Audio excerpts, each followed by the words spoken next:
Allez, on y va.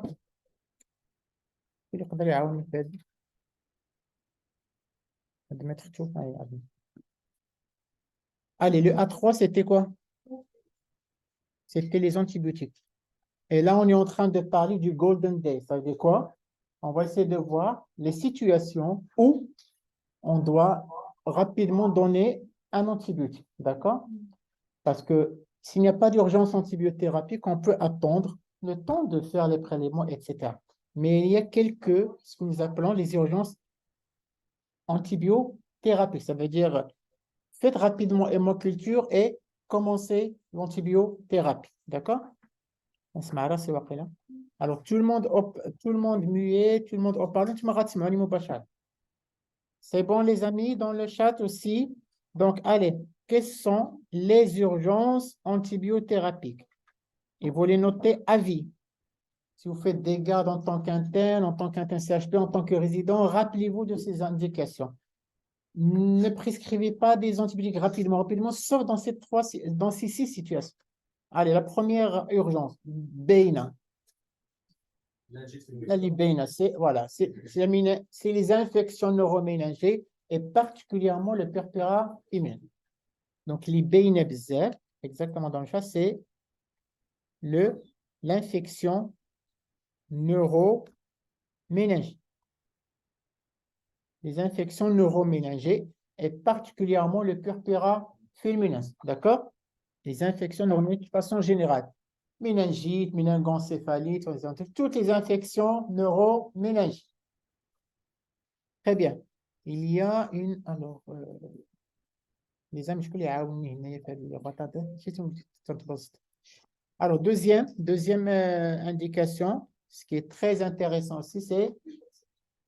Alors, d'une façon générale, c'est le sepsis ou choc septique. لا شوف متى اوبارلور انت ما تسمعوني مباشره خلينا الناس ديال الفلاس حيت انا نسمع راسي شوك سيبتيك سينو اللي هنا بغى يسمع يدير لي كاسك لي زيكوتور ولا الكاسك سي بون très bien alors le sepsis ou le choc septique d'accord et on verra tout à l'heure c'est quoi sepsis ou choc septique. Troisième indication qui est très intéressante, très urgente aussi. Rapidement dans l'antibiotique, n'attendez pas les prélèvements. L'endocardite aussi, c'est une très grande urgence. Vous laissez une endocardite sans traitement, ça va donner quoi? Donc, il y a des végétations sur les valves et ça va partir dans tous les sens. D'accord? Et ça peut donner des tableaux d'AVC.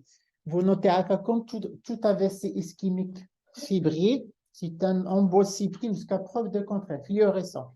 Tout tableau d'AVC ischémique fibrile, vous pensez à l'embole septique et vous faites rapidement votre scanner, votre antibiothérapie et votre échographie cardiaque, rapide.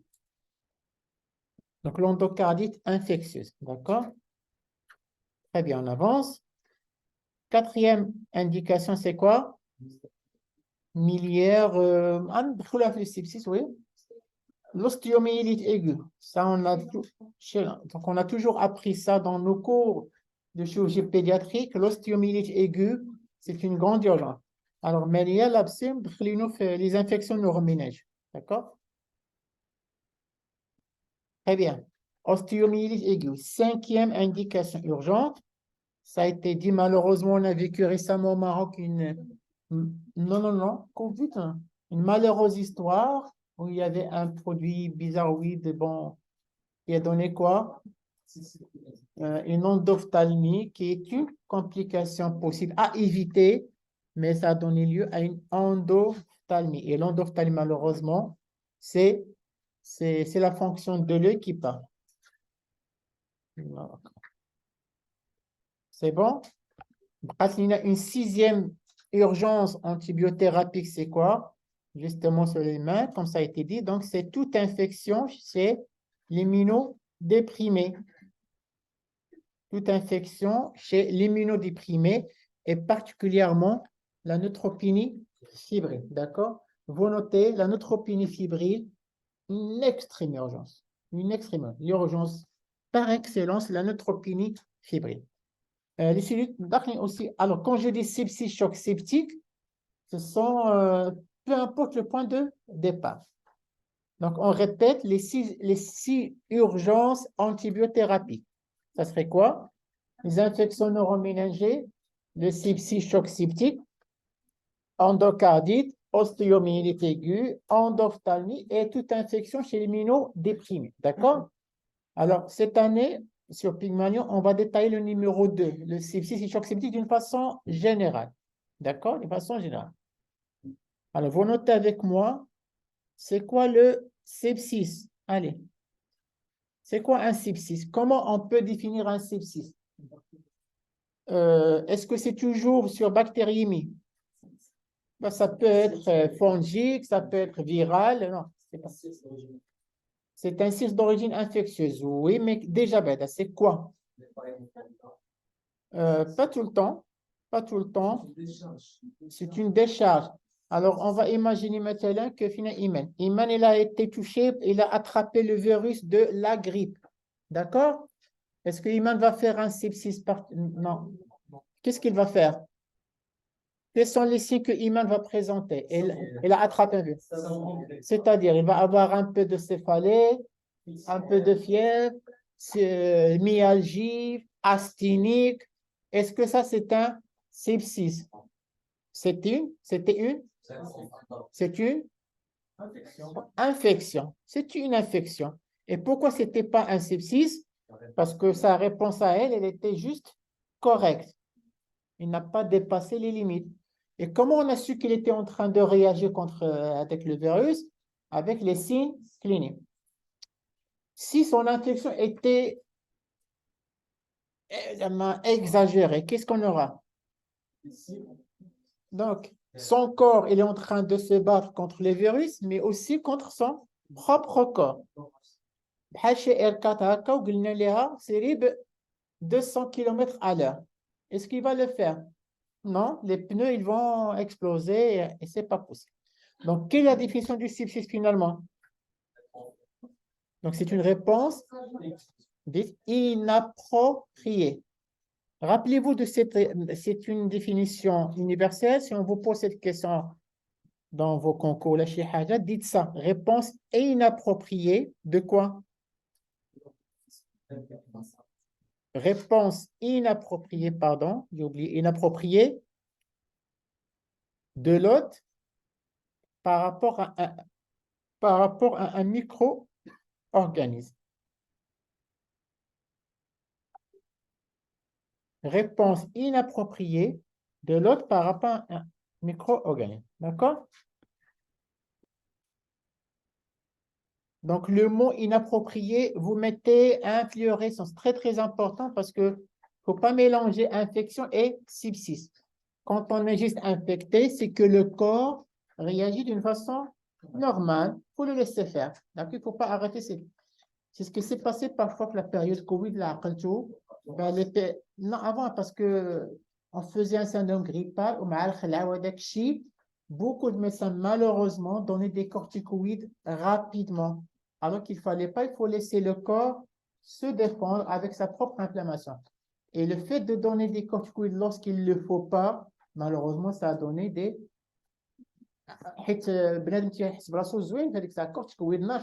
Mais juste après, c'est la catastrophe parce qu'il n'y a plus de défense correcte. Alors, comment on va savoir que ce patient cliniquement fait un sepsis, les amis? Dans le chat, vous pouvez aussi répondre. Allez. Comment on va savoir? Les signes. Là, alors, le Quicksilver, il n'est plus utilisé. Ça, c'est une nouveauté cette année sur Pygmalion. On a abandonné Quicksilver. Alors, c'est vrai qu'il y a des scores, news, c'est compliqué. On va retenir un seul score pour cette année. Lequel? Le CIRS. Alors, vous retenez tous ensemble. Comment on peut savoir que cliniquement il y a un sepsis? Il faut avoir au moins deux critères du CIRS, du critère CIRS. Au moins deux critères du CIRS, d'accord? Et ça serait quoi le CIRS? C'est quoi CIRS? Allez. Là, c'est en anglais. Allez. Alors, S, c'est systémique. I, c'est, allez dans le chat aussi, suivez-nous. Inflammatory, response, ou syndrome, comme en France, d'accord? Si vous dites CIR, c'est en anglais. Après, la traduction en français, c'est le SRIS. Ça, c'est en français. Syndrome de réponse inflammatoire systémique. Syndrome de réponse inflammatoire systémique. D'accord? Donc, ne mélangez pas. CIR, c'est en anglais. SRIS, c'est en français, mais bon. D'accord? Alors, les amis, quels sont les 4 critères du CIRS ou du SRIS? Allez. 1. La fièvre. Qu'est-ce qu'elle a, la fièvre? Alors, soit plus de 38 ou au moins de 36, d'accord? Rappelez-vous, quand on va commencer à voir les scénarios sur les stades Pygmalion, quand vous avez un malade, vous me posez la question, il tousse, il est confus, il est hypotherme, il faut le prendre en charge comme si c'était une fièvre. Donc, un coma fébrile, il a le même degré d'urgence qu'un coma hypotherme, d'accord? Très bien. Devant un coma hypotherme, vous pensez à quoi? Alors, ça peut être une infection nominée. Deuxième diagnostic, comment? Euh, alors, comment vraiment hypotherme? Berg, glacé. C'est bon, une infection. Ça peut être une infection neuroméningée. Quel un diagnostic facile? C'est le coma. Le coma, oui, oui. Là, non, allez, je fais pas. Non, c'est endocrinien, je vois. Non, pas coma diabétique. Allez, dans le chat. Très, très bien. C'est le coma myxodémateux, d'accord? Notez-le. Quand vous avez quelqu'un qui a un coma, elle est hypotherme, bien sûr, on va penser à l'infection en premier. Donc, on va dire des hémocultures, donner des antibiotiques, la pelle et tout. Et si on ne trouve rien, pensez aussi au myxodème, le coma myxodémateux. Comment? Ah, grave, tu les thyroïdes, moi, je suis délinquant. Pourquoi je dis parfois à des personnes qui tardent, quand ils sont des hypothyroïdiens, d'accord? Parce que quand vous donnez à un médecin une tâche, tu dis, angolais, un mec a l'hypothyroïdie, parce que ça ralentit le métabolisme, d'accord? Très bien. Alors, deuxième critère du CIRS, les amis, allez, la fréquence cardiaque malade, elle est élevée, la tachycardie, très, très bien. La tachycardie, c'est un élément du CIRS. Troisième critère, donc, oui, donc là, alors en fait, cliniquement, c'est la polypnée. D'accord? Cliniquement, dans le chat aussi, c'est la polypnée.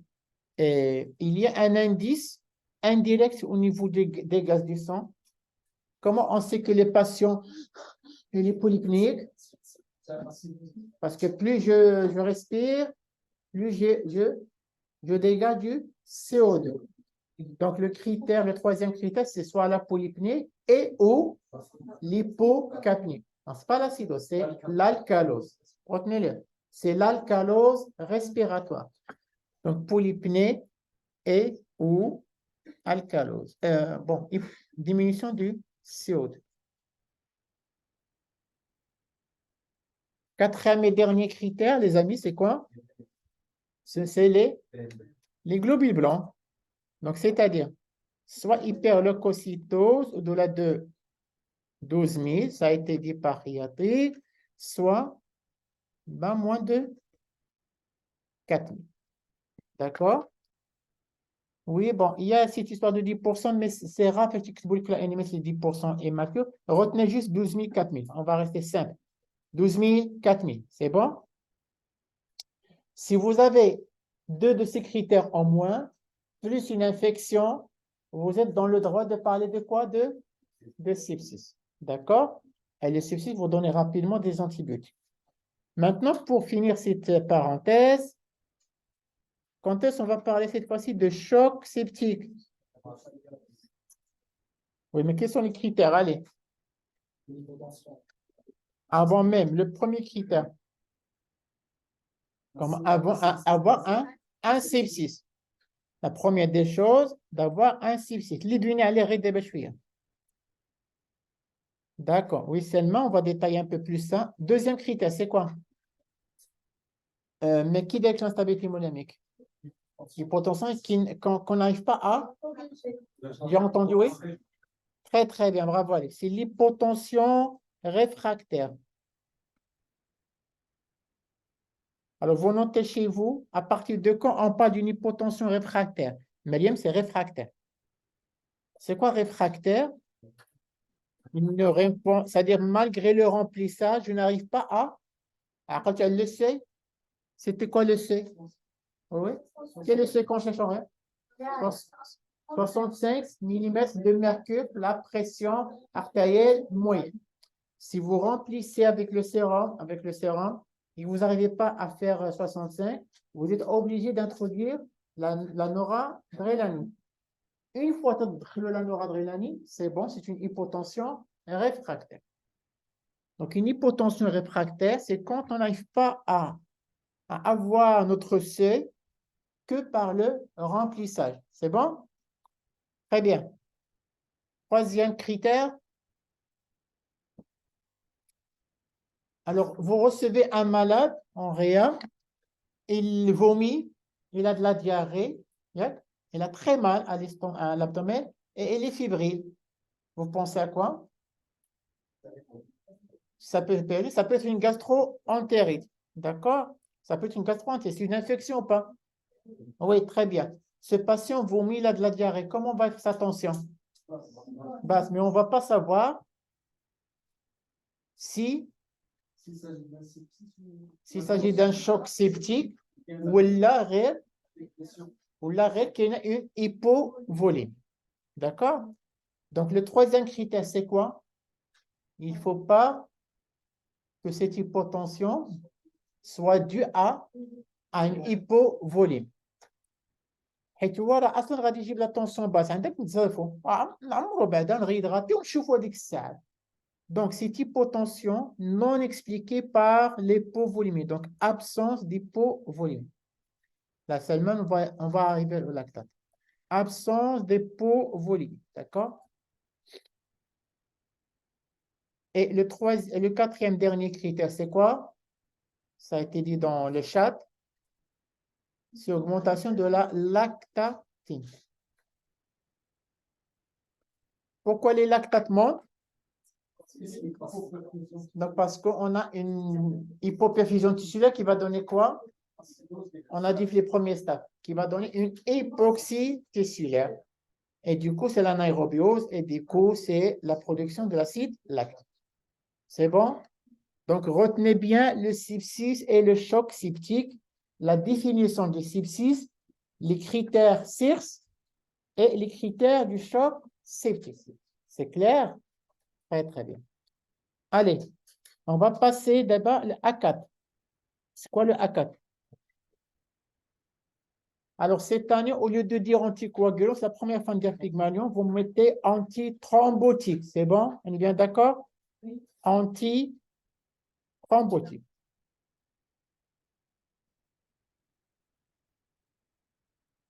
Les amis aussi dans le chat, dans le A4, on va dire antithrombotique. C'est quoi un antithrombotique, les amis? Non, c'est tout produit qui lutte contre, pas la coagulation, c'est une étape. Très bien, parce que la coagulation, ce n'est qu'une étape de l'hémostase. Tout produit qui lutte contre l'hémostase, on va l'appeler antithrombotique. D'accord? Vous notez, tout produit qui lutte contre l'hémostase, on va l'appeler thrombotique. Il y a combien d'étapes dans l'hémostase? Ah, la première étape, c'est quoi? Donc, c'est quoi? C'est oui? J'ai entendu? C'est le clou plaquettaire. Ou là, l'hémostase primaire, c'est aziolet. Ou là, hémostase primaire, les bridges. Le deuxième, la coagulation. Donc, c'est la fibrinoformation. La fibrine. Le résultat final de la coagulation, c'est la fibrine. Troisième, la fibrine.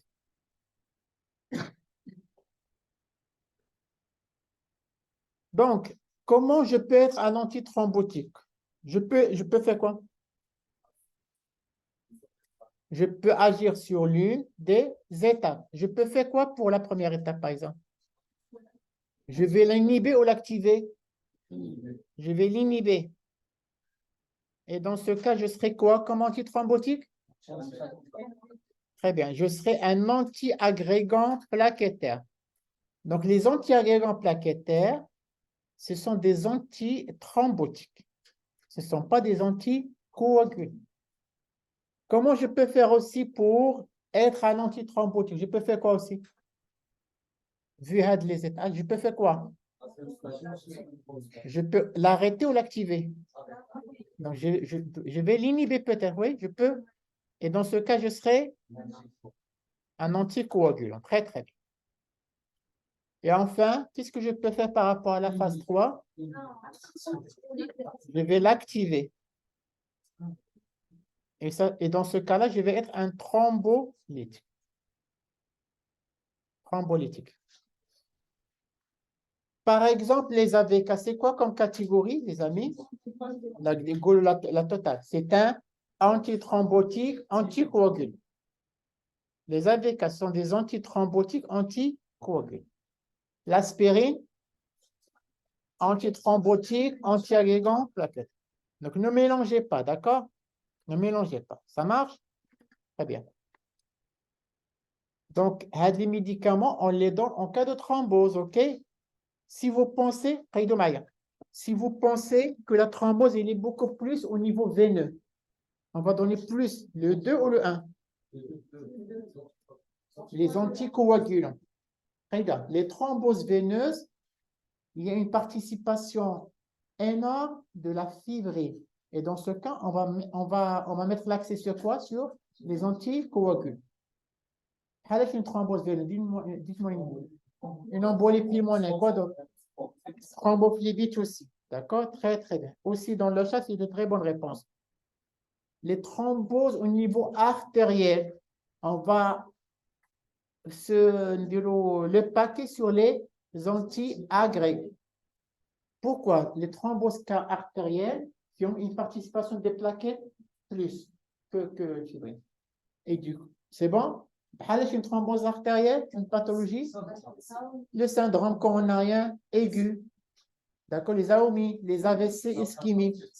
Et vous allez voir que le cas de notre... De toute façon, la semaine prochaine, on va résoudre le cas clinique. Vous allez voir, c'est un syndrome coronarien aigu et chez qui on va donner 2 anti-agrégants plaquettes. Vous avez compris?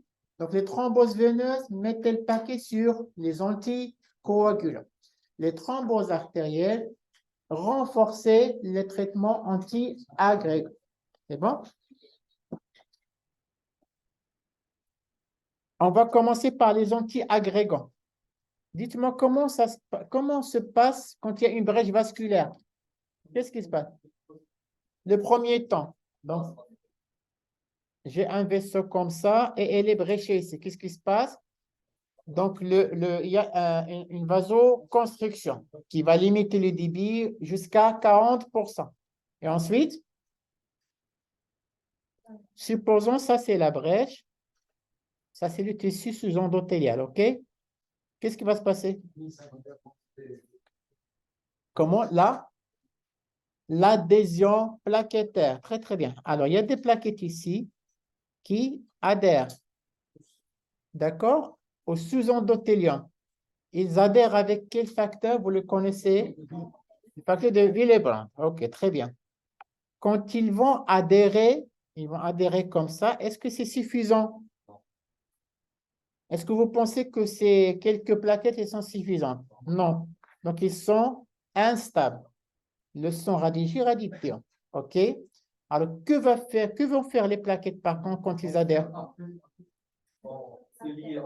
Non, ils vont adhérer, mais ils vont lancer dans le son ils vont se dégranuler. Ça va donner des médiateurs.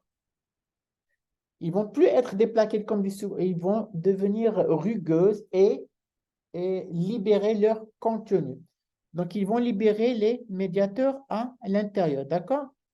Quels médiateurs ils vont libérer? Donc, il y a le thromboxane A2 et l'adenine diphosphate, l'ADP. D'accord? Retenez-le. Au Salaha, il libère beaucoup de choses, mais principalement A2. Ça marche? A2 thromboxane A2 et l'ADP vont faire quoi? Ils vont appeler à Digolo les plaquettes. Venez, venez par ici. Il y a une brèche ici. Venez rentrer à de la brèche. Donc, ils vont faire ce que nous appelons. C'est quoi ça? C'est l'agrégation plaquette.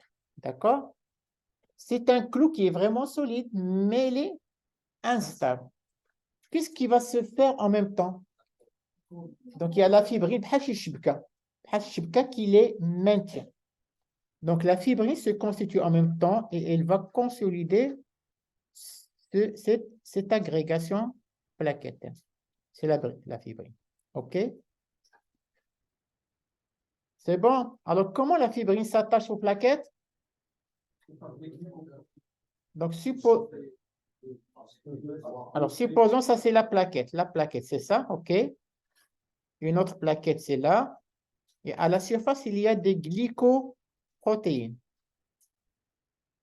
Et la fibrine, c'est comme des crochets. C'est comme des crochets. Ils se fixent sur ces récepteurs qui s'appellent les glycoprotéines. Bon, si vous voulez, de B3.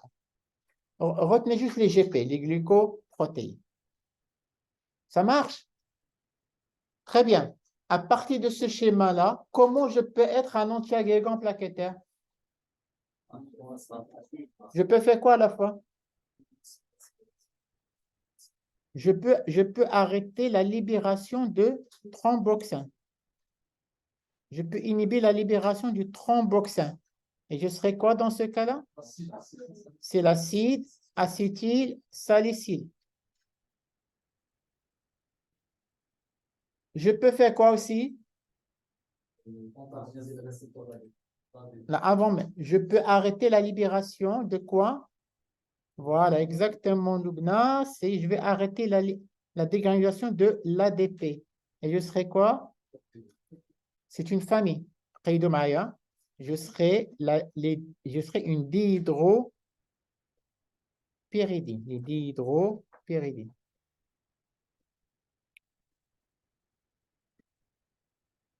Parmi les dihydropyridines, justement, il y a le clopidogrel. Il y a deux autres, mais bon, retenez juste le clopidogrel pour le moment. Ils sont trois, mais retenez que le clopidogrel à ce stade-là. C'est bon? Je peux faire quoi aussi? Je peux faire quoi pour empêcher l'agrégation? Donc, je peux inhiber les GP. Donc, je serai un anti-GP. Donc, j'ai combien de types d'antiagrégants plaquettaires? Trois. Ceux qui vont inhiber la thromboxane A2. Ceux qui vont inhiber la DP et d'autres qui vont être anti-GP. D'accord? On peut associer plusieurs antiagrégants plaquettaires, mais n'associe jamais des antiagrégants qui ont la même axe. Ça serait bête, par exemple, d'associer quoi? Deux dihydropyridines, parce qu'ils ont la même.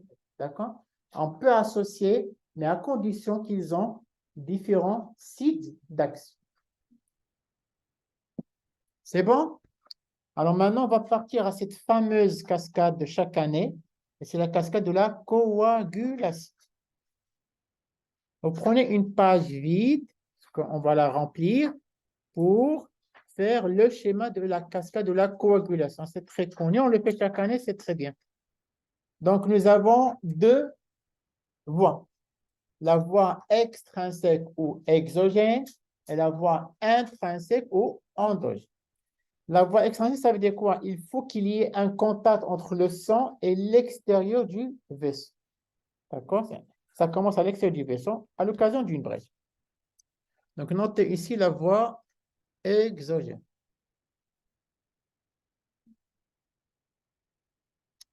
Ça commence par quoi?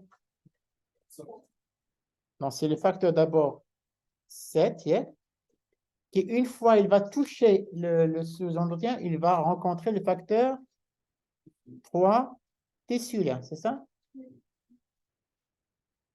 Très bien. Donc, le 7 plus le 3 tissulaire. 7 plus 3 est égal à 10. C'est comme ça que je m'en rappelle, moi, personnellement. Donc, le facteur 7 plus le facteur tissulaire. Et ces deux-là, ils vont faire quoi? Là, ils vont, oui, oui, j'entends. Donc, ils vont activer le 10 en le transformant en 10 activé. Très bien. Donc, هذه سهلة وبينة. La voie endogène, à la différence, تتبدأ في وسط le vaisseau. Il peut commencer même sans avoir touché le sous-endothélium. Ça commence par quel facteur? Oui, facteur de contact qui vont activer les calécrines. Et les calécrines vont activer quel facteur en premier? Le 12. Ils vont l'activer en donnant le 12A. Le 12, il va s'activer en 12A. Alors, s'il vous plaît, d'ici avec moi le schéma, ça va se remplir le schéma. Donc, on va y aller doucement. Le 12A, il va faire quoi? Il va transformer ou activer le 11 en 11A.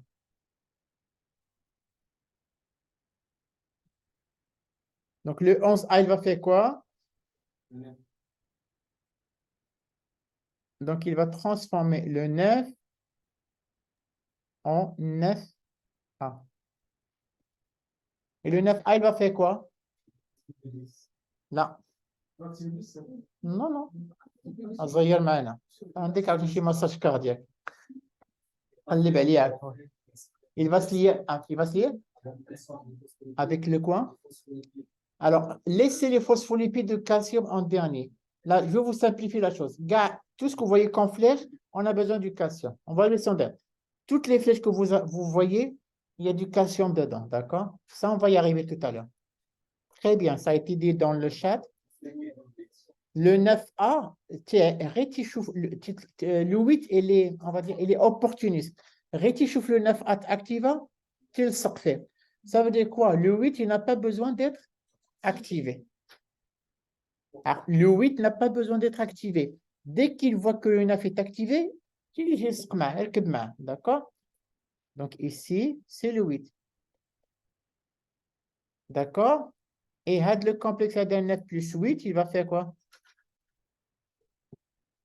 Il va transformer le 10 en 10A. Voilà. Et ça se rejoint. D'accord? Ça se rejoint. Le 10A, il va faire quoi? Alors, le 10A, tu vois l'opportuniste qui est là. Le 5. Le 5, tu vois opportuniste. Tu chauffes le 10 activant, quel ça fait? C'est le 5. Alors, le 10A et le 5 vont faire quoi? Très bien. Donc, le 2, c'est la prothrombine qui va s'activer en thrombine.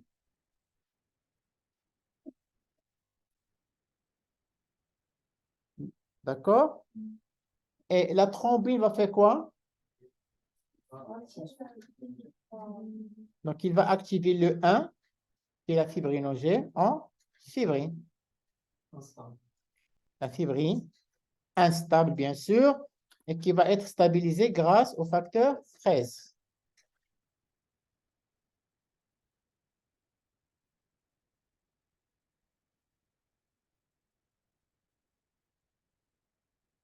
Alors, une fois le saignement est arrêté, qu'est-ce qui va se passer à la fibrine?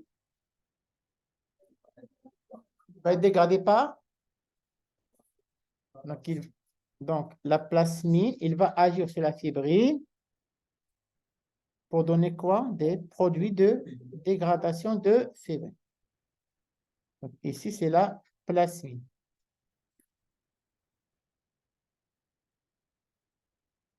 Et la plasmine vient d'où? C'est plasminogène.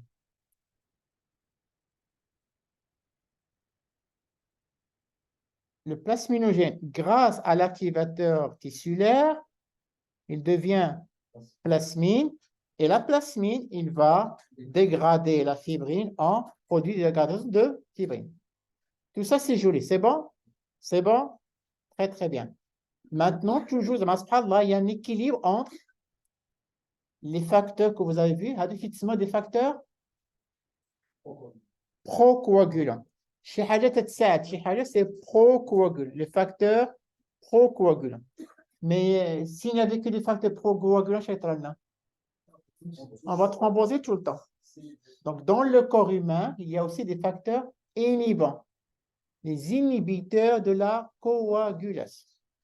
Les inhibiteurs de la coagulation. Oui, Suleiman, entre autres, mais on va commencer par le plus connu, le plus simple. Lequel? Alors, on va commencer par l'antithrombine 3. L'antithrombine 3, d'accord? L'antithrombine 3, il va inhiber quoi? Il va inhiber le 10A et quoi d'autre? Et le 2, exactement.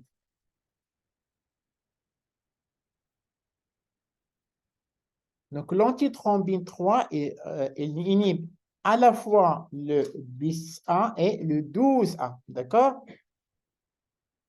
Quels sont les médicaments qui sont très copains avec les antithrombines 3? C'est les héparines, d'accord? Vous entendez parler des héparines certainement. Donc, vous écrivez comme moi, héparine. Les héparines, mais avec S. Ça veut dire quoi avec S? Parce qu'il y a plusieurs héparines. Quel est leur point commun? Ils sont tous des... Bon, ils travaillent tous, au moment ils activent, voilà, ils activent l'antithrombine 3. Donc, est-ce qu'ils inhibent directement la coagulation? Non.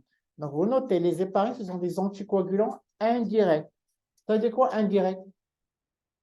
Ils sont obligés de passer par l'antithrombine 3. Ils sont obligés de passer par l'antithrombine 3. Les héparines, ce sont des anticoagulants indirects. D'accord? Qui sont les premières héparines que vous connaissez? Allez. HNF, allez.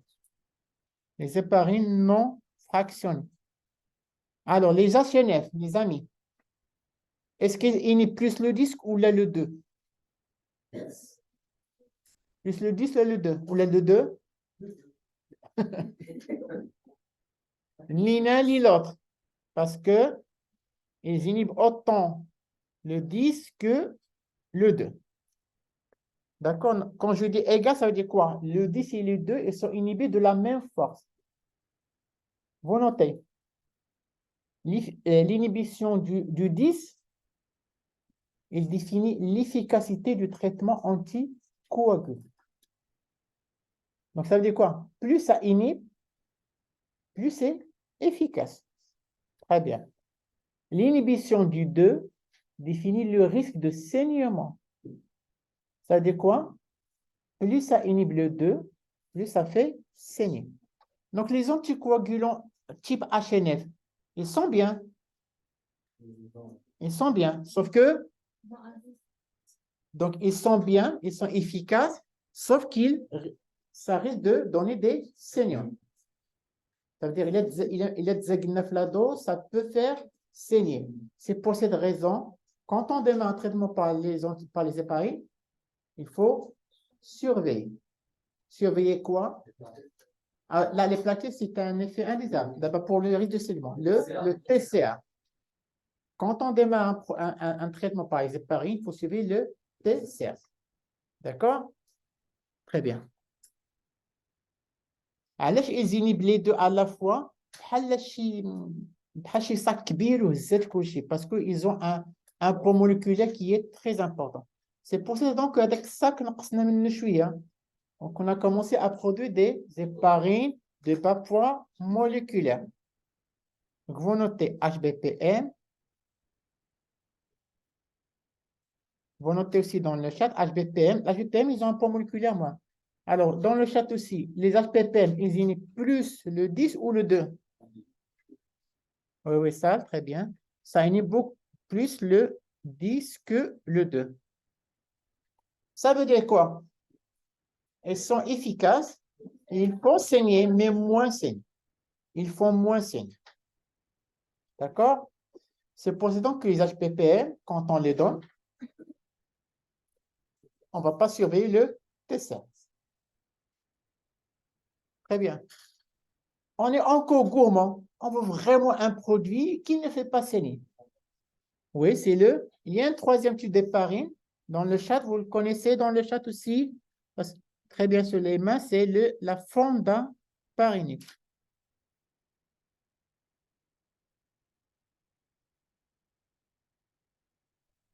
Alors, il inhibe presque que le 10. Il inhibe presque que le 10. Ça marche? Ça veut dire quoi? Il est très efficace, très, très, très peu de risque de saignement. Quels sont les deux points communs entre ces trois héparines? Deux points communs. Comment? C'est bon. C'est-à-dire, donc ils sont parenthèses, ils sont tous injectables, parce que l'héparine, on peut la mettre dans la voie. Les trois, ils sont injectables, on ne peut pas la donner par voie orale. Vous notez, d'accord? Le deuxième point commun, c'est le risque de quoi? Il y a ce risque-là expérimental de thrombopénie induite par l'héparine, qui est beaucoup plus fréquent avec l'héparine que les HPPM, que la fondaparine. Très bien. Vous êtes des chercheurs, on vous a dit produisez-nous des héparines safe. Qu'est-ce que vous allez faire? Vous allez penser à quoi? Donc, ne pas passer par un intermédiaire, aller directement vers le produit que je veux inhiber de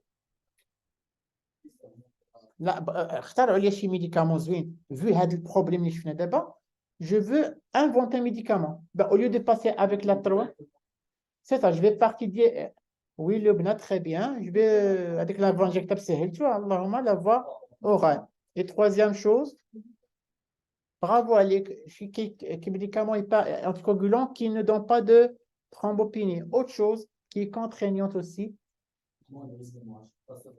la surveillance. Je ne veux pas de surveillance biologique. D'accord? Est-ce que ces médicaments existent? Oh oui, ce sont les AOD. Donc, vous notez quels sont l'intérêt de les AOD finalement. Dans le chat aussi, on a cité là au moins 3 ou 4. Allez. Pourquoi les AOD? Ils sont orales. On ne les prend par voie orale. Pas de surveillance biologique. Très peu de risque de saignement et pas de thrombopénie post-administration. D'accord? Très bien. Il y a un petit défaut marrant, c'est quoi? Oui. L'antidote, laquelle il y a un dos d'antidote, mais surtout c'est le prix. Ils ne sont pas vraiment accessibles, ce n'est pas donné à tout le monde. Très bien. Donnez-moi les AOD que vous connaissez. En fait, qu'est-ce qu'on va pouvoir inhiber? Direct, soit le 10, soit le 2. Direct. Sans passer par l'antitremblétoire. Quels sont les AOD qui inhibent directement le 10?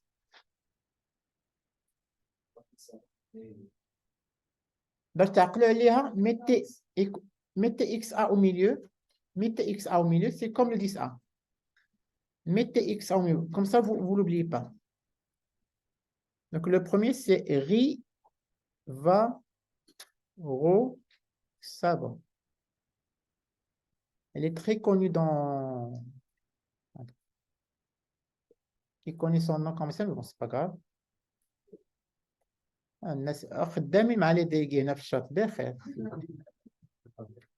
J'ai rien dit. On reste scientifique, allez. Et le deuxième, tu as fait XA au milieu. Atpi, Xaban, Helix. Allez, on va le dire. Donc, c'est Xarelto et compagnie, sans aucun conflit d'intérêt, et Helix. Quels sont les médicaments qui vont, les AOT qui vont inhiber le 2A directement? Le dabigatran, Pradaxa.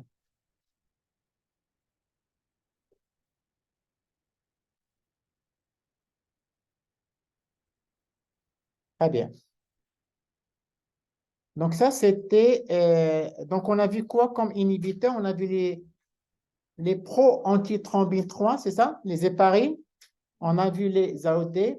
Allez, on va partir aussi voir d'autres inhibiteurs. C'est quoi? Avant les anticolinamiques. Si, Non, Youssef, il y a toujours un risque hémorragique, mais qui est vraiment raisonnable. Écoutez, il y a zéro anticoagulant qui n'a pas de risque hémorragique. Le risque zéro n'existe jamais. Donc, il y a la protéine C et S. Alors, protéine C ou S, c'est là, ils vont inhiber donc les guinécoïlates. Ils vont inhiber les opportunistes. Alors, les 5 kilo 8, comment on les appelle, les 5 kilo 8? Oui, ça, comment on les appelle?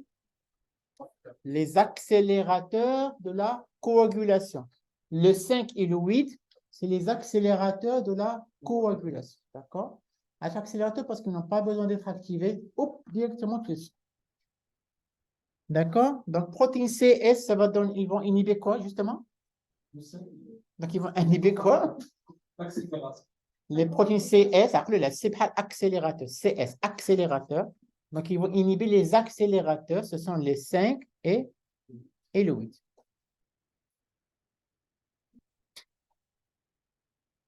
Un malade qui a un déficit en protéine C, il va faire plus ou moins de thrombose.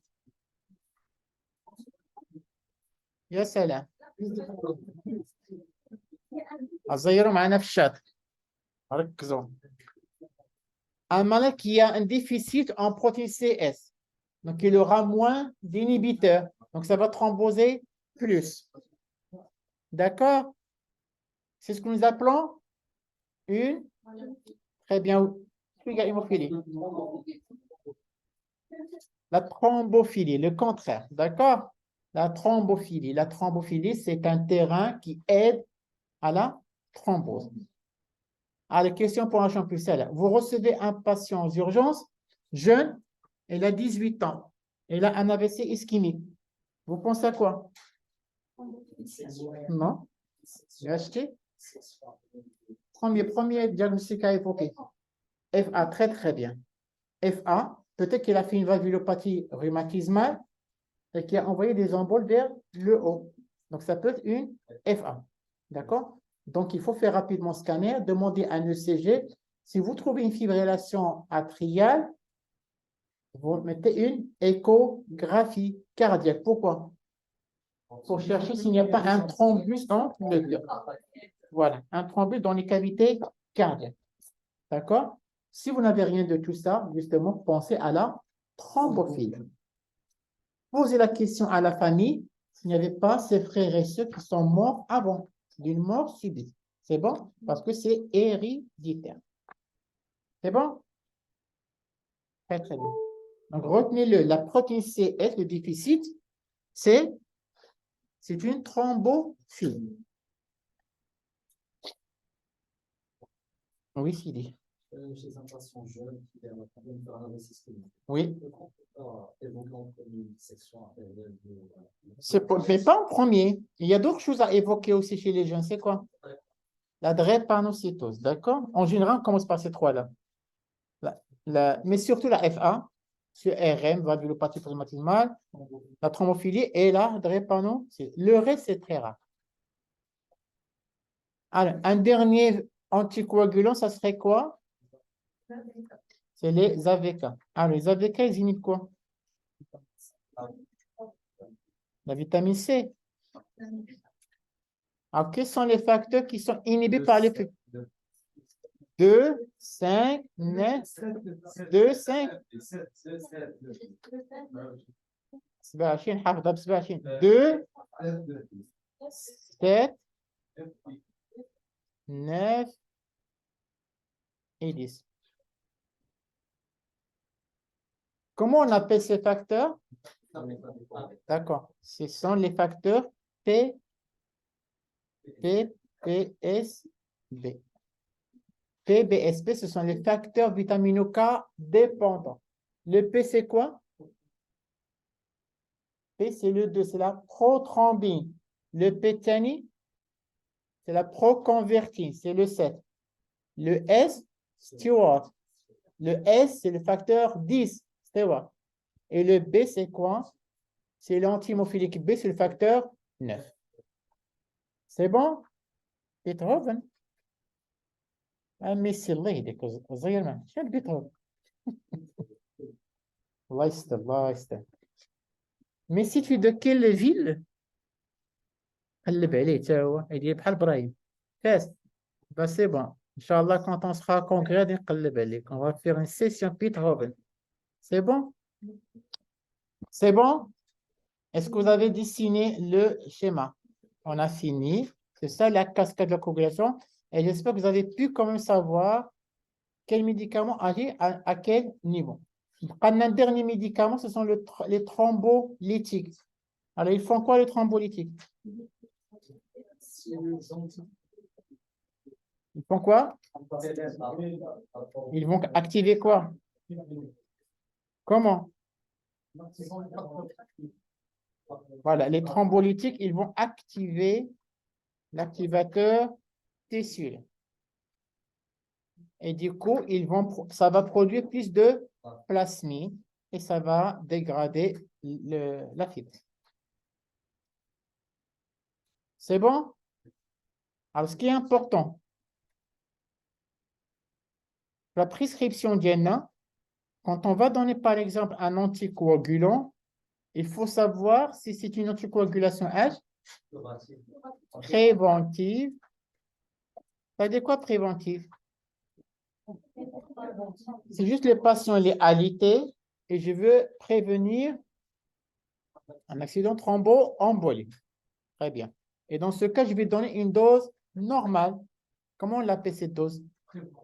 Oui, comment on l'appelle? Une dose qui va juste garder le même niveau d'anticoagulation. Une dose, oui, Ismaël, c'est une dose isocoagulante. Quand vous donnez l'anticoagulation de titre préventif, c'est une dose isocoagulante. Je peux aussi donner quoi? Une dose curative, quand je veux traiter par exemple une embolie pulmonaire. Et dans ce cas, ça sera une dose hypocoagulante.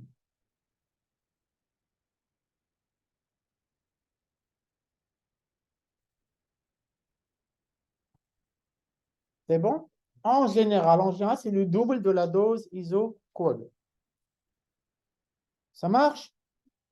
Ça marche? Alors, rapidement, le A5. On a bientôt fini. Le A5, c'est quoi?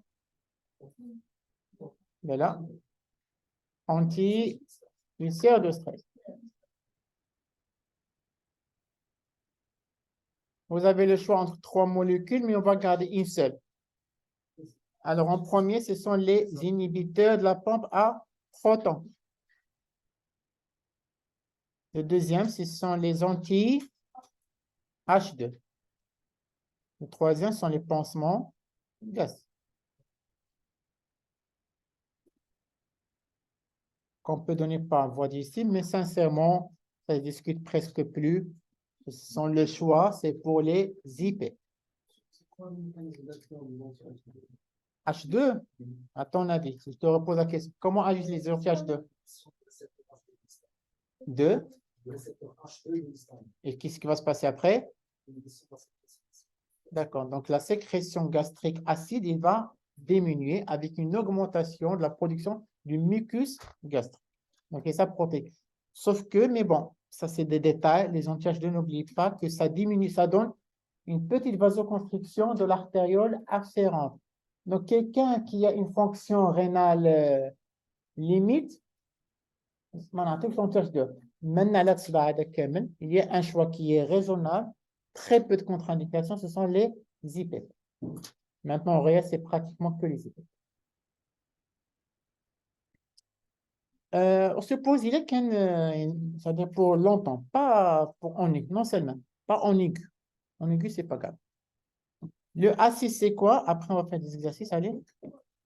Comment? Autre. Autre, tout dépend de quoi? Du diagnostic, d'accord? Vous avez compris? Alors, on va faire un dernier exercice sous forme de tableau. Faites comme moi le tableau. Un, un.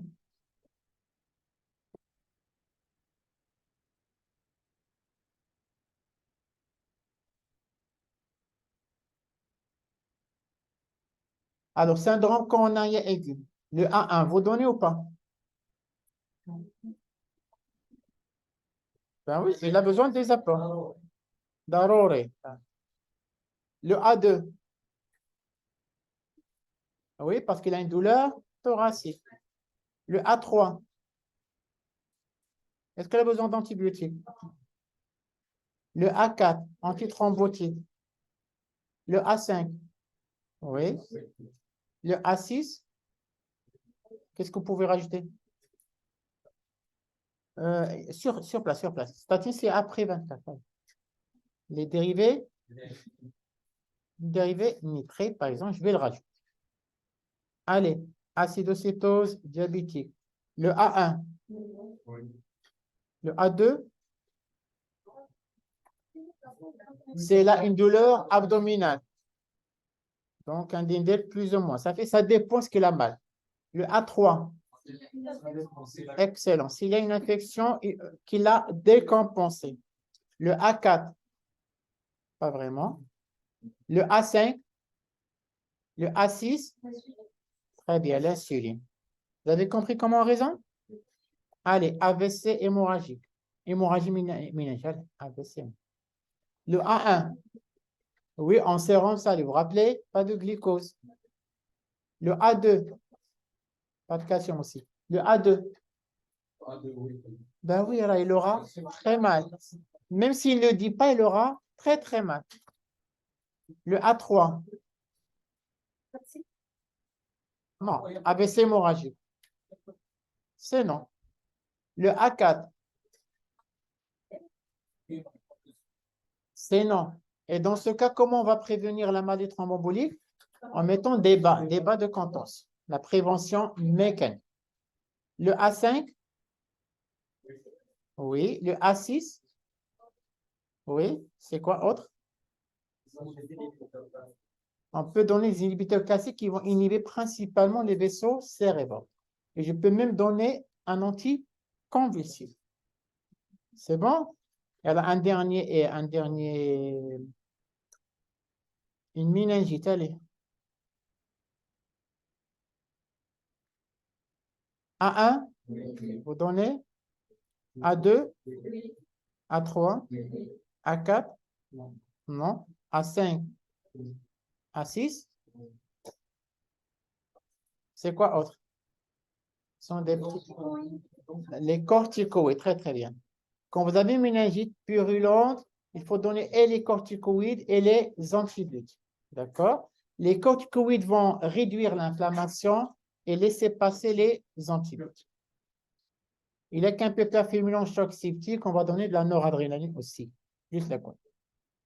C'est bon? Ben, c'est comme ça qu'on raisonne. Et la prochaine fois, on verra avec la vignette clinique que nous avons mis, qu'est-ce que là avec le pass. C'est bon? Alors, on est le jeudi. Tac, tac. Alors, la suite des choses. Donc, la semaine prochaine, on va résoudre le cas clinique de la vignette. La semaine d'après, la semaine d'après, je suis là. Donc, la semaine d'après, on va résoudre la vignette. Ça sera le 2 novembre. Bien. Et la semaine d'après, hein, il y aura un patient virtuel. Et le dernier le semestre le 16 novembre. Ça va être le dernier stade de cette année, de ce semestre, le 16 novembre. C'est bon? J'ai un congrès vers, je ne sais pas, Oujda, vous êtes là? Oujda, are you here? Oujda, vous êtes là. Alors, on va faire un stage virtuel chez vous. Vous notez la date? Alors, ça va être le... Allez, ça va être le 17 novembre. C'est bon, c'est un vendredi.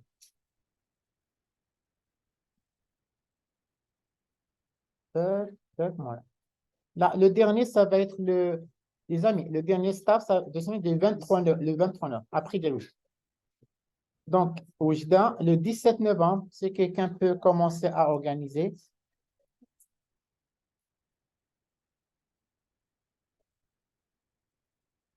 C'est bon? C'est noté? En tout cas, merci aux Casablancais qui sont là. Merci à l'équipe d'organisation. C'était, alhamdoulilah, très, très bien passé, dans un cadre très agréable. Merci en votre nom. Et on se voit la semaine prochaine. C'est bon? Bye bye.